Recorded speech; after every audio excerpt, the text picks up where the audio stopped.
Assalamualaikum warahmatullahi wabarakatuh. Di sini saya perwakilan dari kelompok 10 yang bertemakan perbandingan pemikiran pendidikan Paulo Freire dengan Hasan Langgulung. Yang pertama yang akan saya jelaskan yaitu bagaimana corak pemikiran pendidikan menurut Paulo Freire.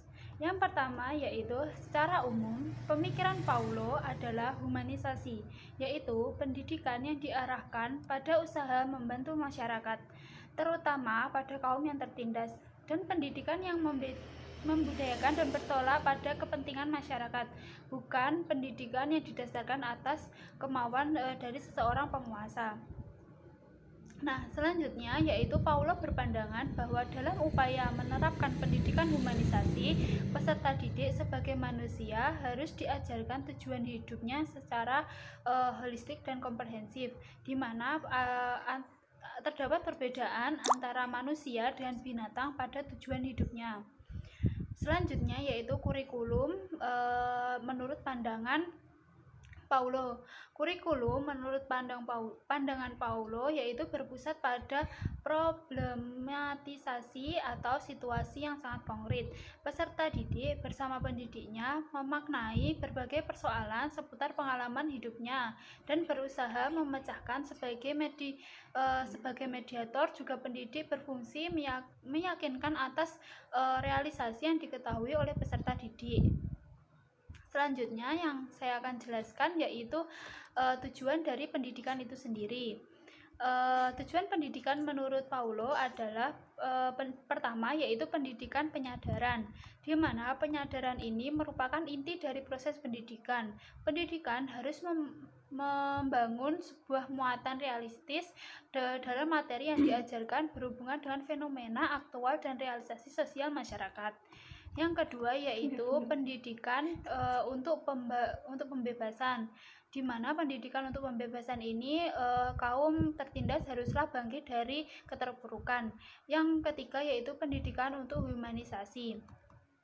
Selanjutnya yaitu isi atau materi pendidikan menurut Paulo. Isi atau materi pendidikan yang diterapkan itu selalu bersifat konkret atau kontekstual, artinya berisi tentang realitas sosial masyarakat. Pendidikan kontekstual adalah sebuah teori dan model pendidikan yang mengupayakan peserta didik untuk menjadi subjek dalam rangka menjawab persoalan-persoalan yang muncul dalam realitas sosial. Sekian presentasi dari saya, nanti akan dilanjutkan oleh pemakalah selanjutnya. Wassalamualaikum warahmatullahi wabarakatuh.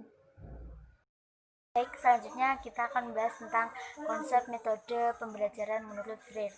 Pendidikan karenanya menjadi sebuah kegiatan menabung di mana para murid adalah sebagai jalanannya dan guru sebagai penabungnya. Yang terjadi bukanlah proses komunikasi, tetapi guru menyampaikan pertanyaan dan mengisi tabungan yang diterima dan dihafal dan diulangi dengan patuh oleh murid. Inilah konsep pendidikan gaya Bank yang dibuat oleh Freire. Tidak mengherankan jika konsep pendidikan gaya Bank menyamakan manusia sebagai makhluk yang dapat disamakan dengan benda yang gampang diatur. Konsep pendidikan gaya Bank tersebut akan memelihara kontradiksi dan mempertajamnya, sehingga mengakibatkan terjadinya kebekuan berpikir dan tidak munculnya kesadaran kritis pada murid. Metode dialogis salah satu metode yang menjadi upaya yang dilakukan oleh Freire terhadap pendidikan gaya Bank yang telah menjadikan pendidikan sebagai ajang monopoli pendidik terhadap peserta didik di sekolah. Peserta didik akan menjadi sangat tumpul daya kreasinya jika pendekatan monolog tersebut tetap diterapkan. Menurut Freire, dialog antar manusia harus berdasarkan atas kepekaan terhadap kemampuan bawaan untuk menemukan diri sendiri. Demikian itu adalah konsep pendidikan menurut Freire. Selanjutnya kita akan membahas tentang corak pemikiran pendidikan secara umum menurut Hasan Langgulung. Corak pemikiran Hasan Langgulung adalah berbasis psikologi dan berdasarkan atas Al-Quran dan As-Sunnah yang ditandai dengan adanya keseimbangan antara jasmani dan rohani, spiritual dan material, dan fisik dan metafisik. Cara atau ciri pendidikan Hasan Nanggulung itu mempunyai 3 pendekatan. Yang pertama yaitu pengembangan potensi, kemudian pewarisan budaya, dan interaksi antara potensi dan budaya. Cukup sekian dari saya, akan dilanjutkan oleh rekan saya. Terima kasih.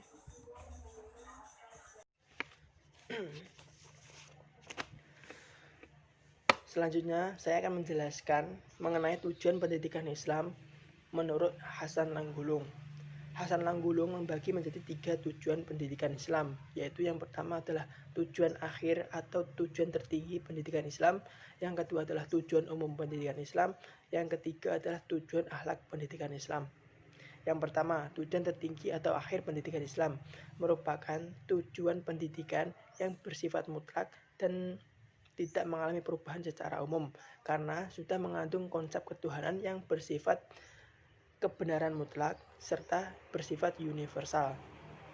Yang kedua adalah tujuan umum pendidikan Islam, merupakan tujuan pendidikan Islam yang berdasarkan kajian-kajian oleh tokoh terdahulu.